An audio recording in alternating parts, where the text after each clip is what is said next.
ఓం శ్రీ మాత్రే నమః. అందరికీ నమస్కారం అండి. జూలై 18వ తేదీ వృశ్చిక రాశి వారికి రాశి ఫలితాల ప్రకారం ఖచ్చితంగా జరగబోయేది రాశి వారు కనుక ఇప్పుడే కనుక మన ఛానల్ని కొత్తగా చూస్తున్నట్లయితే దయచేసి మన ఛానల్ని సబ్స్క్రైబ్ చేసుకొని ఈ వీడియో మీకు నచ్చినట్లయితే లైక్ చేసి ఓం శ్రీ మాత్రే నమః అని కామెంట్ చేయడం మాత్రం మర్చిపోకండి. ఈ రోజు ఈ రాశి వారికి చాలా విశేషమైనటువంటి రోజు అండి. ఈ రోజు పాటించవలసినటువంటి ఒక చిన్న పూజ పరిహారం గురించి చెప్తానండి. తప్పకుండా ఈ వీడియోని ఎక్కడ కూడా స్కిప్ చేయకుండా చివరి వరకు చూడండి. శ్రీ సమ్మక్క సారక్క జ్యోతిష్యాలయం గురువు గారు విజయరాజు గారండి. ముఖం చూసి లేదా చేయి చూసి ఫోన్ కలదారని జాతకం చెప్పబడును. గురుగారి ఫోన్ నెంబర్ వచ్చేసి 9100263308 అండి. ప్రేమ సమస్యలు, వ్యాపార సమస్యలు, రాజకీయ సమస్యలు, అత్తగొడల సమస్యలు, హస్తగతాలు, అప్పుల బాధలు ఇలా ఏ సమస్యలకైనా ఈ గురువు గారు చాలా చక్కటి పరిష్కారాలు చెప్తారండి. గుప్త నిధులు, చెడు ప్రయోగాలు కూడా చేయబడును. స్త్రీ పురుష వశీకరణ కూడా చేయబడును. ఎక్కడున్నా సరే ఈ గురువు గారిని ఫోన్ కాల్ ద్వారా సంప్రదించవచ్చు. అన్ని విషయాలు మనకు ఫోన్లోనే 100% ఖచ్చితంగా క్లారిటీగా చెప్తారండి. చాలా నమ్మకదగ్గమైన గురువు గారండి. చెప్పినట్టుగా జరుగుతుంది. మీకు నమ్మకం ఉంటేనే ఈ గురువు గారిని సంప్రదించి చూడండి. మీరు అనుకున్న విషయాలన్నిటికీ ఫలితాలు అనేవి లభిస్తాయండి. మీరు ఎందుకు భద్రశత్రువులుగా మారి విడిపోయేటటువంటి డెసిషన్ తీసుకోవడానికి కారణం ఏమిటి అనే అంశాలపై పూర్తి వివరణ తెలుసుకునే అవకాశం అయితే చూద్దాం. చెప్పాలంటే మీరు ఎవరినైనా ప్రేమిస్తే లేదా ఒక బంధాన్ని నమ్మితే మీ సర్వస్వాన్ని కూడా తారపోసే విధంగా మీరు అభిమానాన్ని పెంచుకుంటారు. పైకి మీరు ఎంత గంభీరంగా కనిపించినా లోపల మాత్రం పంతాల కోసం పోకుండా చాలా చక్కగా అందరినీ ఆప్యాయతతో పలకరిస్తారండి. అలాగే మీలో ఉన్నటువంటి గొప్ప గుణం ఏమిటి అంటే కనుక ఎదుటి వారికి వారు మిమ్మల్ని అర్థం చేసుకోకపోయినా ప్రవర్తించినా సరే వారిని మీరు అర్థం చేసుకుని సర్దుకుపోతూ ప్రవర్తిస్తూ ఉంటారండి. అయితే అసమర్థతగా ఒక బాధ మీకు మీ మనసులో ఎప్పుడూ కూడా ఒక వెలితిగా కనిపిస్తూ ఉంటుంది. అంటే నేను ఎదుటి వ్యక్తుల్ని ఇంతగా బాగా నమ్ముతున్నాను, వారిపై అభిమానాన్ని ఎక్కువగా చూపిస్తున్నాను, కానీ వారు మాత్రం నన్ను ఎందుకు అపార్థం చేసుకుంటున్నారు, నన్ను ఎందుకు ప్రేమించటం లేదు అనే అంశంపై మీ మనసులో ఎప్పుడూ ఒక బాధ అనేది కలిగి ఉంటుంది. అది మీ యొక్క అమాయకత్వమనే చెప్పుకోవాలి. ఎందుకంటే మీకులాగా అందరూ మంచి వాళ్ళే ఉంటారని అనుకుంటూ వారి చేతుల్లో మీరు గతంలో ఎన్నిసార్లు మోసపోయినప్పటికీ కూడా అన్నీ మర్చిపోయి మీరు అందరినీ నమ్ముతూ ఉంటారు మన వాళ్ళే అని చెప్పేసి. ఎవరినైనా సరే గుడ్డిగా నమ్మేస్తూ ఉంటారు. ఆ నమ్మకమే ఇప్పుడు మీ పాలిట శాపంలాగా మారింది. మీరు ఎవరికైతే ప్రాణం ఇచ్చారో వారే మీ ప్రాణాన్ని తీసేంత పని చేయబోతున్నారు. ముఖ్యంగా ఈ బంధం ఒక రోజులో దూరం కావడం లేదు. గత కొన్ని నెలలుగా, కొన్ని సంవత్సరాలుగా ఆ పొరపాట్లు, ఆ క్షణం మీకు కొన్ని వస్తూనే ఉన్నాయండి. తరచు మీరు గమనిస్తూ ఉన్నప్పటికీ కూడా ఆ బంధాన్ని మీరు దూరం చేసుకోవడం ఇష్టం లేక తరచు మీరే సర్దుకుంటూ వెళ్తున్నారు.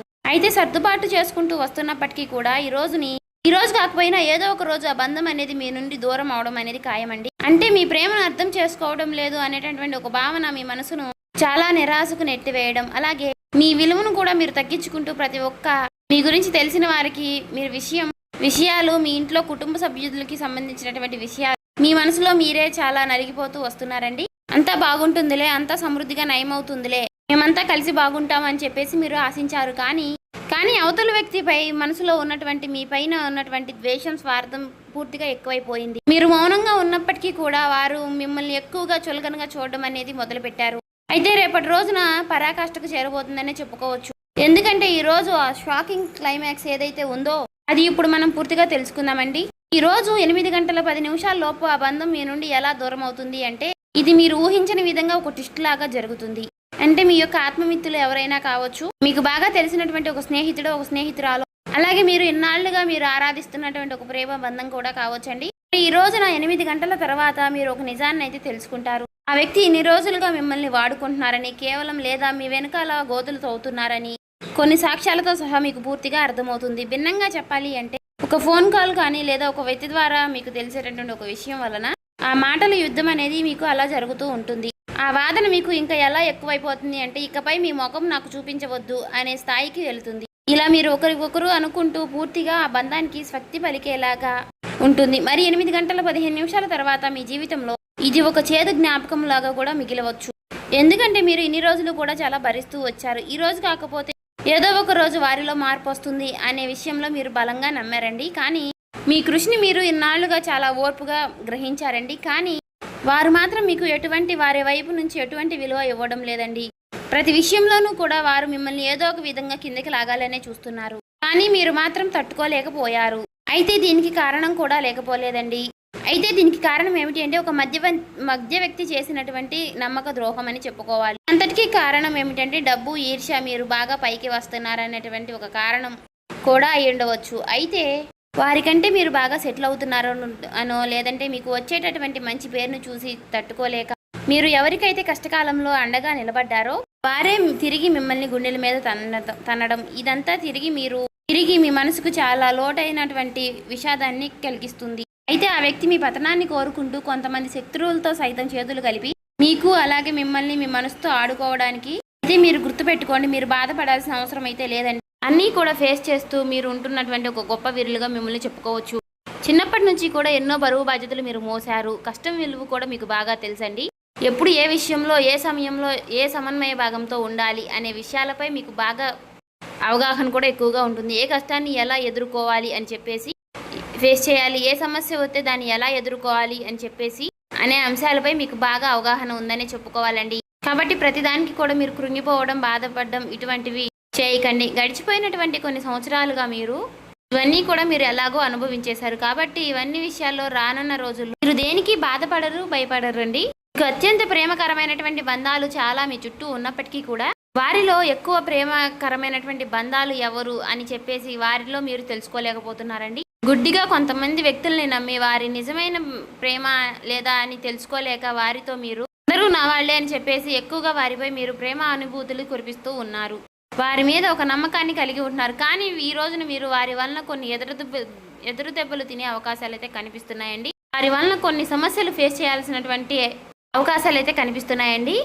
కాబట్టి ఇకనైనా మీరు గుర్తుంచుకోండి, మానసికంగా మీరు చాలా స్ట్రాంగ్గా ఉండండి. ఒంటరితనాన్ని ఎక్కువగా ఇప్పటి వరకు చాలా అనుభవించారు. కానీ అయినప్పటికీ కూడా ఒక మాటలో చెప్పాలంటే ఒంటరితనమే చాలా గొప్పతనం అండి. ఎందుకంటే ఒంటరిగా ఉంటేనే ఏ బాధలు ఏ సమస్యలు కూడా మనల్ని ఏమీ చేయలేవు. కానీ ఆ బాధలు కలిగించేటటువంటి కొన్ని లాభ నష్టాలు కూడా ఈ రోజున కనిపిస్తున్నాయండి. కానీ కొంతమంది వ్యక్తుల్లో మనసులో విషాన్ని పెట్టుకుని పైకి మాత్రం ప్రేమ వలకపోస్తూ మాట్లాడుతూ ఉంటారు.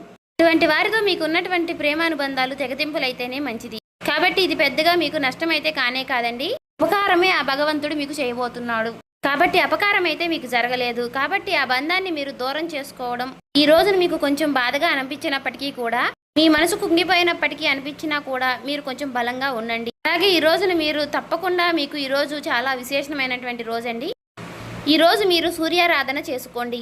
ఈ రోజు సూర్యారాధనకి చాలా విశేషమైనటువంటి రోజండి. కాబట్టి ఈ రోజు ఆదిత్య మంత్రాన్ని పఠించండి. అలాగే ఓం సూర్యాయ నమః, ఆదిత్యాయ నమః అని సూర్య భగవానుడికి సంబంధించినటువంటి నామాలని పఠించండి. దగ్గరలో ఉన్నటువంటి స్వామివారికి సంబంధించినటువంటి ఏ రూపమైనా పర్వాలేదండి. దగ్గరలో ఉన్నటువంటి ఆలయాన్ని ఈరోజు సందర్శించండి. ఈ రోజున మనసులో మీరు సూర్యారాధన చేసుకోవడానికి అంటే ఆ సూర్యుడికి సంబంధించినటువంటి ఆలయములు లేకపోయినా సరే నారాయణుడు అంటే శ్రీమన్నారాయణ వాసుదేవుడు యొక్క ఆలయాలని మీరు దర్శించండి. అలాగే ఈ రోజున ఓం నమో భగవతే వాసుదేవాయ అనే మంత్రాన్ని అనేటటువంటి నామాన్ని కూడా ఈ రోజున మీరు ఎన్నిసార్లు వీలైతే అన్నిసార్లు పఠించండి. అలా పఠించడం వల్ల మీ మనసు చాలా ప్రశాంతంగా ఉంటుంది. ఇక ఈ రోజున మీరు ఎవరితో కూడా గొడవలు పెట్టుకోకండి, ఒంటరిగా ఉండండి, పాత విషయాల్ని అసలు తలుచుకోకండి. మీకు నచ్చినటువంటి ఏదైనా ప్రదేశానికి వెళ్ళడం, అక్కడ కాస్త మనసుని మీ ప్రశాంతంగా ఉంచుకోవడం, మీ మనసుని మీ దాటిలో ఉంచుకుంటేనే మీరు ఏవైనా సరే సాధించాలి అనుకుంటే తప్పకుండా సాధిస్తారండి. ఎందుకంటే మనసు ఒక చోట మనిషి ఒక చోట అన్నట్లుగా మనం చేస్తే మాత్రం మనం ఎప్పుడూ కూడా పైకి రాలేమండి. ఇంకా పడుతున్నటువంటి కష్టాలు ఇంకా ఎన్నో పడాల్సి వస్తుంది. కాబట్టి ఆ విషయంలో మీరు కొన్ని జాగ్రత్తలు అయితే తీసుకోనండి. అలాగే గురు ఆలయానికి వెళ్ళండి. గురు ఆలయానికి వెళ్ళి దర్శనం చేసుకోవడం వల్ల మీకున్నటువంటి కొన్ని తలనొప్పులు, కొన్ని సమస్యలు, చిన్న పడుతున్నటువంటి సమస్యలన్నీ కూడా తొలగిపోతాయండి. అలాగే రేపటి రోజున మీరు వీలైనన్నిసార్లు ఓం నమ శివాయ అనే మంత్రాన్ని కూడా మనసులో జపిస్తూ ఉండండి. మీకు సాయంత్రం సమయంలో సంధ్యావేళలో లక్ష్మీదేవికి ఉప్పుదీపం పెట్టడం వల్ల కూడా మీకు ఉన్నటువంటి కొన్ని సమస్యలు తొలగిపోతాయి. డబ్బులో ఉన్నటువంటి సమస్యలన్నీ తొలగిపోతాయి. లక్ష్మీదేవి యొక్క రాక అనేది జరుగుతుంది. మేము ఎన్ని పనులు చేసినా సరే, ఎంత కష్టపడినా సరే మాకు చేతిలో చిల్లి గవ్వ కూడా మిగలడం లేదండి అనే వారికి ఈ ఉప్పు పరిహారం అనేది చాలా బాగా పనికి వస్తుంది.